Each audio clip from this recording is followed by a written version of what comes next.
What is up, everybody? Welcome to Drunken Horror Adventures. The Travis and Vix again has disappeared, but we have not disappeared. We are still here. We are still doing a semi-entertaining show.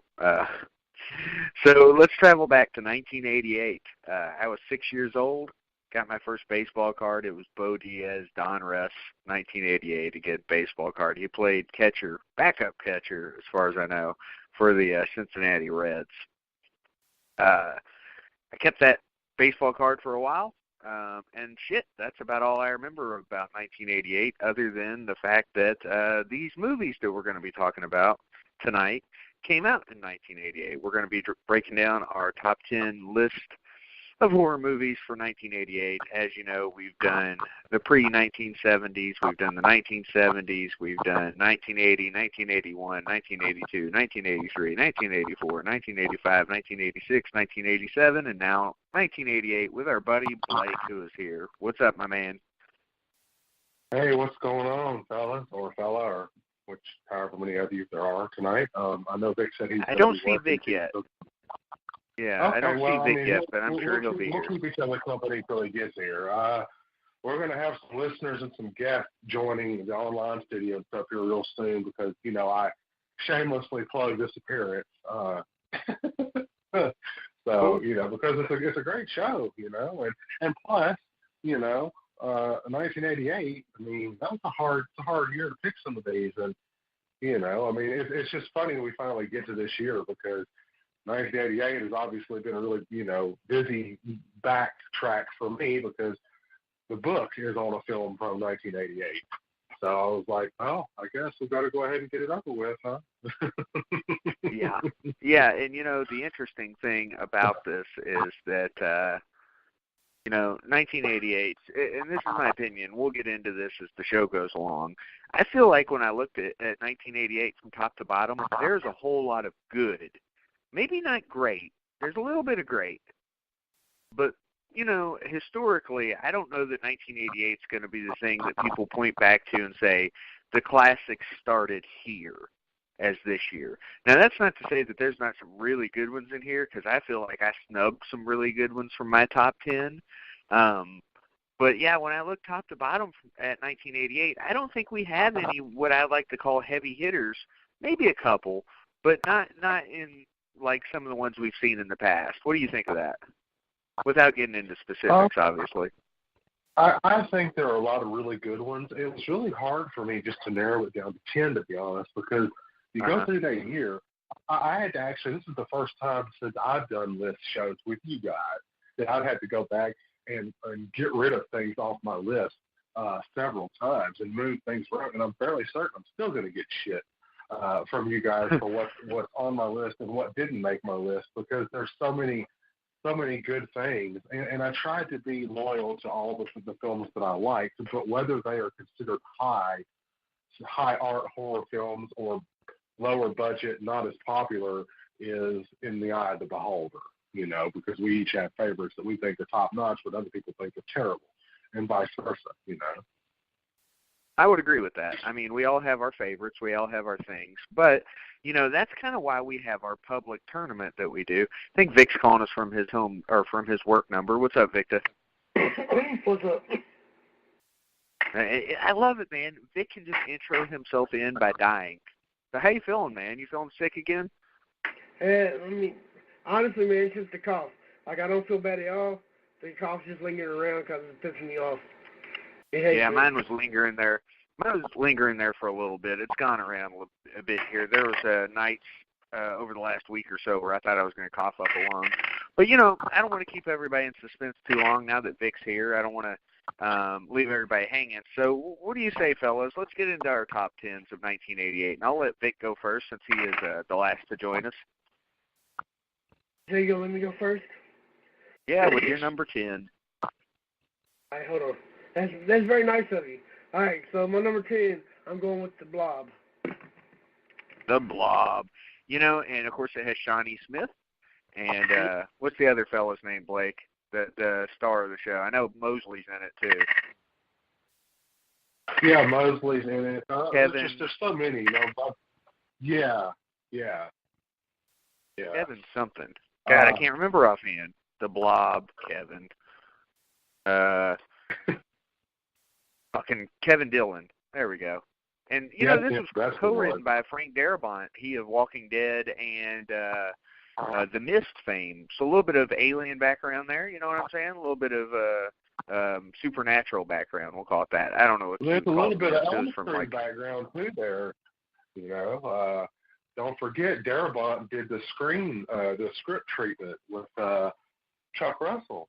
Frank Darabont rewrote Wes Craven's script for Nightmare 3, and both of them were involved in this film because Chuck Russell directed, and then, of course, our pal Nick Benson did the Blob effects, like a lot of the Blob, special effects and stuff, and he's been on the show. So I think it's very serendipitous how many of these great folks all work together on a lot of these really important movies from, the 1980s.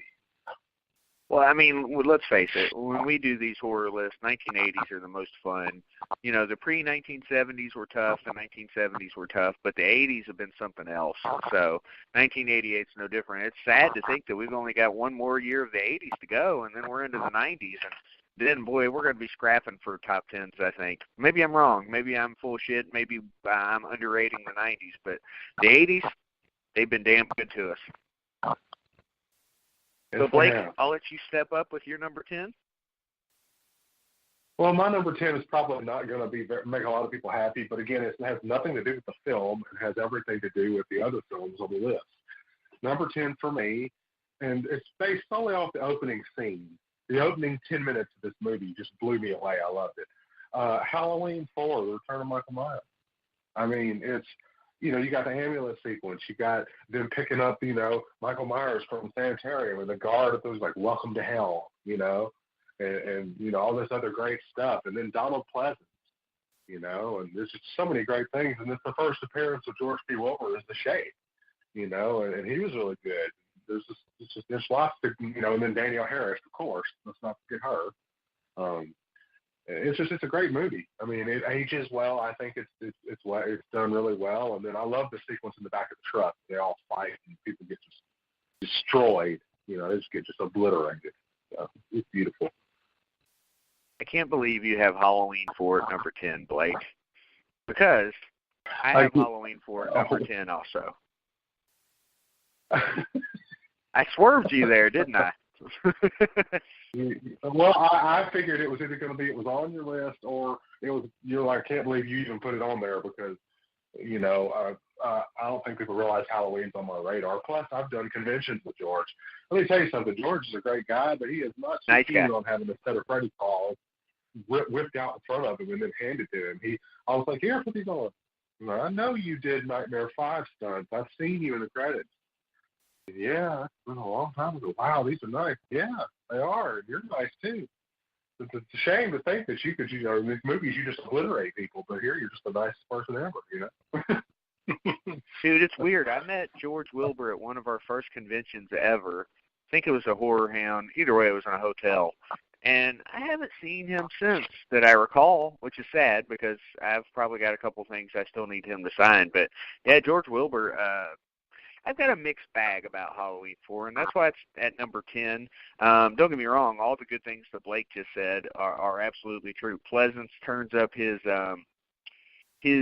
I don't know, over-the-top charm in this movie, more so than he does in some of the other ones until this point. Maybe 2 he really turns it up in. And then, again, I like George Wilbur in Halloween Curse of Michael Myers. I do not like him in this one. I think the mask looks like shit. You guys have heard me talk about that for a really long time. It's terrible. Danielle Harris is pretty good, for being a little kid. I like what Blake said about the first 10 minutes of the movie. Best parts of the movie to me. And the rednecks in the truck get slaughtered. I mean, you get some decent gore in this. This is obviously the 80s, so we get a slasher. It's 10 years after the original Halloween.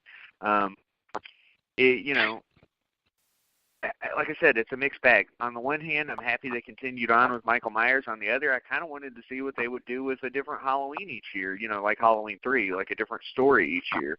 So, again, mixed bag for me. So Halloween 4 comes in 10th for me, just like Blake, but I've got good and bad things to say about it, which is why it's not higher. That's not to say that I don't feel that way about a lot of movies. Halloween 4 just squeaks into my top 10, though. So, man, it's got fucking Michael Myers. It's hard to fuck that up. I know some did later on, but, you know, realistically, as long as he's being Michael Myers, it can't be too bad, right? All right. Interesting. You're talking about the mask, Travis, and that mask is how much you didn't really like it. I've actually, George let me hold that mask and like put it on and stuff, and you know, just hang out with it. And we stay on the same floor. And let me tell you, him getting in the elevator with his Halloween shirt on and like a sports coat and like his hat on, and then he has his mask. And the mask is way more awesome, like in person. Like it is aged well. Like now, if they use that mask, I think people would like it a lot better. Yeah. I mean, like, I hear a lot of people that love Halloween 4, like, it's their favorite one or it's their second favorite. I can't agree with that at all, but it is good. It's better than Part 5. It's better than H2O. It's better than Resurrection. So, I mean, definitely not a bad movie by any means. It's just not my favorite Halloween or even close to the top. It's kind of somewhere in the middle for me. Vic loves Halloween 4, so we'll see where he has it on his list. Or at least he did last time we did a Halloween show. So let's see where we're at now. Vic, where you got at number 9, buddy? My number 9 might be a surprise to some because how much I love the franchise itself, but I'm going with Hellraiser 2. Hellraiser 2 actually, not to say that Halloween 4 did not do well, but Hellraiser 2 did pretty well in the online tournament. Sorry about that. I was trying to enter my code. Anyway, let me get into our little tournament here that we did on the Facebook page, facebook.com/drunkenhorror. Hellraiser 2 knocked off Maniac Cop in the first round, and it was just barely edged out by Halloween 4 in the second round. And Halloween 4 actually got all the way to the semifinals before losing to They Live. So just to kind of go over those. And the Blob actually lost first round to Killer Clowns from Outer Space. So that covers everything we've talked about so far, just to let you know what it did in the public online voting. Remember, usually it's 16 movies if we have enough to fill the spaces. This time we had like 18 movies because we had 2 play-in games because there were so many fucking good ones in this year. But yeah, these are the ones. Halloween 4 of the ones we've talked about did the best in the tournament. So there we are. And Vic, talk a little bit about Hellraiser 2 real quick. I will tell you right off the bat, it did not make the cut for me. I thought it was a little too fucking weird. First one was good. Hellraiser 2, still good, not good enough for my top 10, though. And that tells you the depth of 1988. I mean, I don't know. Like, my feelings towards Hellraiser has always been the first couple are, you know, as good as they are, and then it gets pretty bad. I haven't seen Hellraiser 2 in quite a while, so I could be completely off base on that one. I just remember loving it, and I just loved it. I love Pinhead in general, as you know. Yeah, I think Pinhead's better than the franchise, if that makes sense. He's somehow well, I mean, that's true of Warwick Davis and Leprechaun, too. Pinhead himself is definitely bigger than the Hellraiser franchise. There's no doubt about that. Love me some Pinhead. So I'll agree with that, absolutely. But, you know, I think they just kind of butcher the franchise by fucking it up along the way, and it kind of gives me, I guess, a little bit of a sour taste in my mouth because of the later ones. It makes me think about, you know, the ones that came after the first one. So one of these days we'll have to retrace the franchise and see how bad we hate the sequels, but we'll get there. Blake, you're up at number 9 now, my friend. You know, so I wanted to speak to what Vic was saying. I really did like Hellraiser 2. Dr. Channard was really, really creepy. There was weird in some spots. I did like it a lot, though. But when it came to this list, again, it's not the quality of the movie. It's just what the movie's up against. And there's a couple on here that I haven't seen until very recently that, you know, that I really wanted to kind of branch out a little bit. But Hellraiser 2 always had a special place in my heart. You know, I kind of like what happens to Julia and get to see the rest of that story. Well, yeah, I do like that they carried that on instead of just jumping to some other story. And I love Ashley Lawrence as Big Nose. I did see the brand new Hellraiser with Paul Taylor as Pinhead, and I went into it not wanting to, man, you know, God, this is some hard shoes to fill. This is some hard leather to fill here. I don't know, man. And then I watched it, and I was like, that was surprisingly well done. That and the fact that it didn't hurt that Heather Langenkamp made a cameo in it, and she said a really awful curse